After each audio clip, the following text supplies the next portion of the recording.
साथियों, वीडियो में आगे बढ़ने से पहले आप सभी लोग चैनल को सब्सक्राइब करके बेल नोटिफिकेशन को ऑल पर जरूर सेलेक्ट कर लीजिए।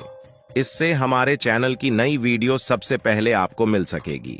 भारत जिस कमजोरी के कारण अभी तक चीन से पीछे है, अब भारत की वह कमजोरी मजबूती में बदलना शुरू हो चुकी है, क्योंकि अब भारत को एक ऐसे देश का साथ मिल चुका है जो चीन और मालदीव जैसे देशों को सबक सिखाने के लिए काफी है। मालदीव और श्रीलंका पड़ोसी देश होकर जिस सेक्टर में भारत की मदद आज तक नहीं कर पाए, उसके लिए कजाकिस्तान भारत के साथ खड़ा है।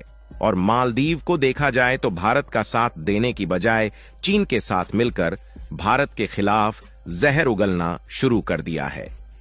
दोस्तों, हम बात कर रहे हैं रेयर अर्थ मेटल के बारे में, जिसके लिए कजाकिस्तान भारत की पूरी तरह से मदद करने के लिए तैयार है।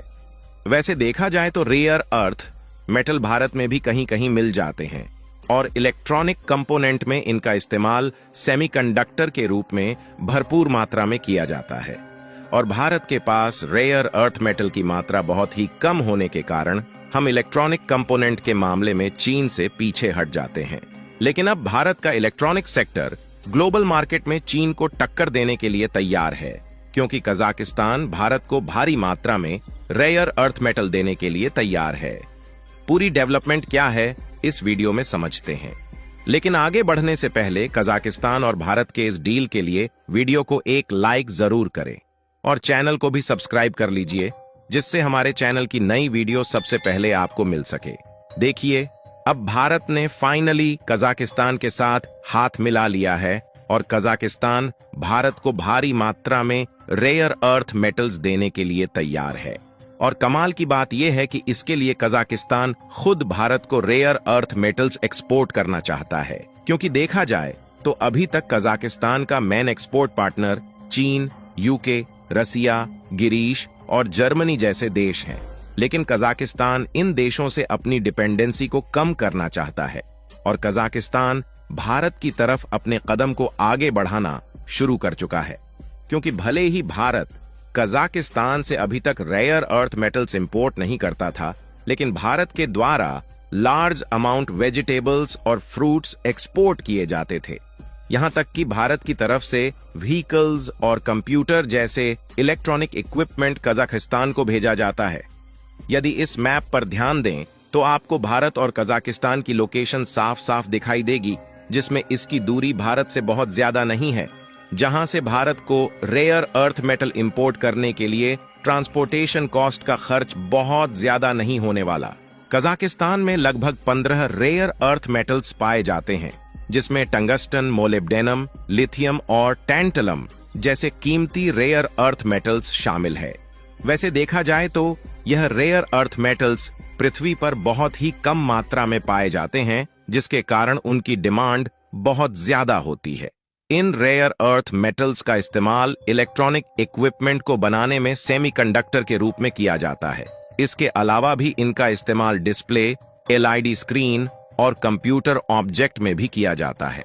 जैसा कि हमने आपको पहले भी बताया कि चीन की कजाकिस्तान के साथ पहले से ही ट्रेड रिलेशंस काफी अच्छे हैं, जिसमें कजाकिस्तान चीन को भारी मात्रा में रेयर अर्थ मेटल्स एक्सपोर्ट करता है। लेकिन कजाकिस्तान केवल चीन पर ही डिपेंड नहीं रहना चाहता, इसीलिए कजाकिस्तान ने भारत के साथ हाथ मिलाना शुरू कर दिया है। हालांकि कुछ दिनों पहले भारत ने अर्जेंटीना के साथ इसी रिक्वायरमेंट के लिए भारी मात्रा में रेयर अर्थ मेटल्स इंपोर्ट करने की डील को फाइनल किया है। लेकिन अर्जेंटीना के पास रेयर अर्थ मेटल्स की मात्रा कम होने के कारण सस्ते दामों रेयर अर्थ मेटल एक्सपोर्ट करने के लिए तैयार नहीं है।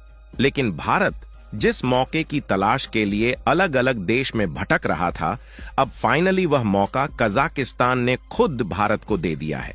इसीलिए भारत इस मौके का फायदा उठाकर भारी मात्रा में रेयर अर्थ मेटल का इंपोर्ट करने जा रहा है, जिससे इलेक्ट्रॉनिक कंपोनेंट का प्रोडक्शन ज्यादा मात्रा में करके दूसरे देशों को सस्ते दामों में इलेक्ट्रॉनिक इक्विपमेंट भेज पाएंगे।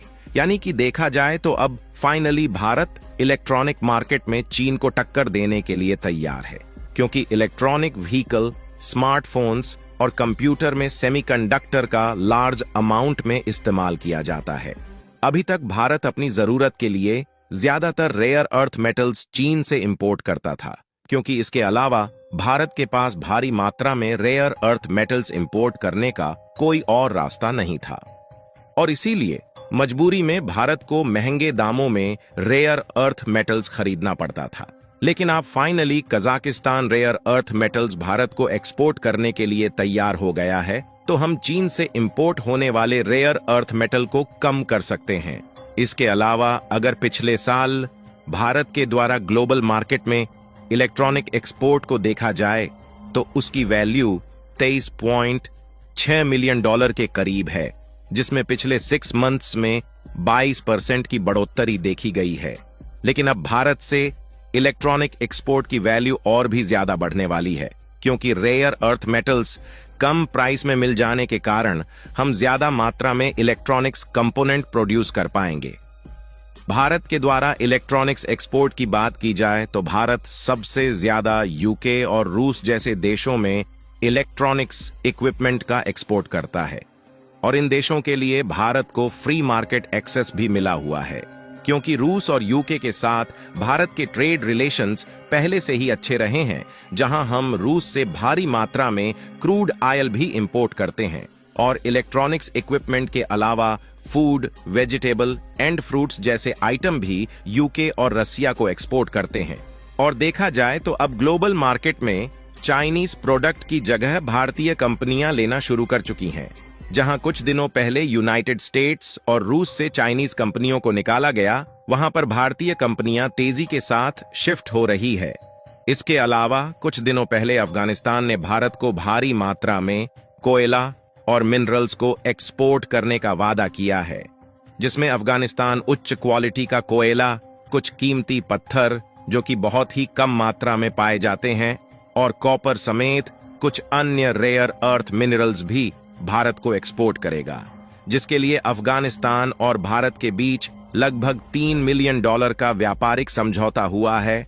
और इसके लिए जरूरी नहीं है कि हम अफगानिस्तान को डॉलर्स में ही भुगतान करें, बल्कि इसके बदले इंडियन कंपनी टेक्सटाइल, मशीनरी और कुछ अन्य केमिकल्स प्रोडक्ट भी अफगानिस्तान को भेज सकती है।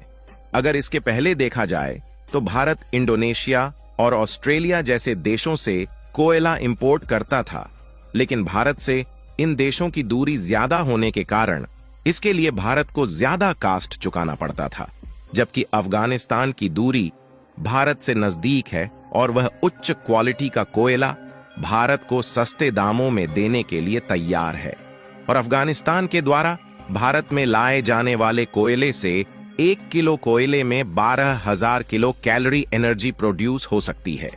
और अफगानिस्तान पर इसके लिए पूरा भरोसा किया जा सकता है, क्योंकि देखा जाए तो पहले से ही कई सारी भारतीय कंपनियां अफगानिस्तान में काम कर रही हैं, जिसके कारण अफगानिस्तान और भारत के ट्रेड रिलेशंस में कोई भी दिक्कत नहीं होने वाली।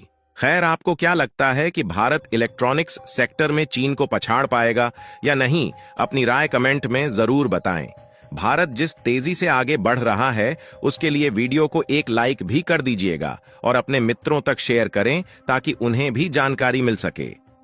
इसी तरह और भी नॉलेजेबल वीडियो देखने के लिए चैनल को सब्सक्राइब करके बेल नोटिफिकेशन को ऑल पर जरूर रखें। जय श्री राम।